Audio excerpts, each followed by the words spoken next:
गेल्या काही दिवसांपासून पुण्यात सातत्याने गुन्हेगारी, हिट अँड रन, कोयता गँग सारखे प्रकार घडतायत आणि त्यामुळेच विरोधकांनी राज्याच्या गृहमंत्र्यांना चांगलंच घेरल्याचं पाहायला मिळतंय।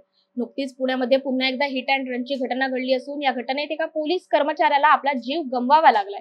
तसेच काही दिवसांपूर्वी एका महिला वाहतूक अधिकाऱ्याला जिवंत जाळण्याचा प्रयत्न केल्याची घटना पुढे आली होती। त्यामुळे राष्ट्रवादी शरद पवार गटाकडून या सर्व घटनांचा जाहीर निषेध म्हणून आज पुण्यातील जिल्हाधिकारी कार्यालयासमोर गृहमंत्री देवेंद्र फडणवीस यांच्या विरोधात तीव्र आंदोलन करण्यात आले। या आंदोलनात गृहमंत्र्यांनी आपल्या पदाचा राजीनामा द्यावा अशी मागणी शहराध्यक्ष प्रशांत जगताप यांनी केली आहे।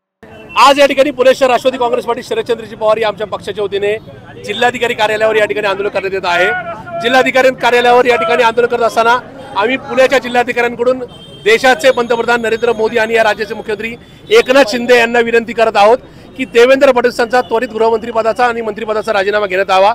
ज्या देवेंद्र फडणवीस यांना राजकारणाशिवाय निवडणुकांशिवाय काही सुचत नाहीत ते देवेंद्र फडणवीस एकूणच आताच्या लोकसभा निवडणुकांना येणाऱ्या विधानसभा स्थानिक स्वराज्य संस्थांच्या निवडणुकीच्या प्रचारात गुंतलेले आहेत, त्या बैठकांमध्ये गुंतलेले आहेत। त्याच्यामुळे सातत्याने महाराष्ट्रामध्ये गुन्हेगारीकरण वाढतंय। पुण्यात तर आता या ठिकाणी पोर्सच्या प्रकरणामध्ये पुणे पोलिसांना आणि महाराष्ट्र पोलिसांना तोंडावर पडावं लागलंय। त्याही परिस्थितीमध्ये पुढे जाऊन पुण्यातल्या महिला पोलीस अधिकाऱ्यांना जिवंत जाळण्याचा प्रयत्न हा गुन्हेगारांकडून होतो। त्याचबरोबर या ठिकाणी काल तर पाहिलं एका पोलीस कॉन्स्टेबलला या ठिकाणी उडवून गेल्यानंतर सुद्धा त्या ठिकाणी कुठेतरी त्या ठिकाणी ते वाहन सुद्धा आता सापडलेलं नाही। हे कुठेतरी या ठिकाणी या शहराचं नाव बदनाम करण्याचं एका सत्र चालू आहे।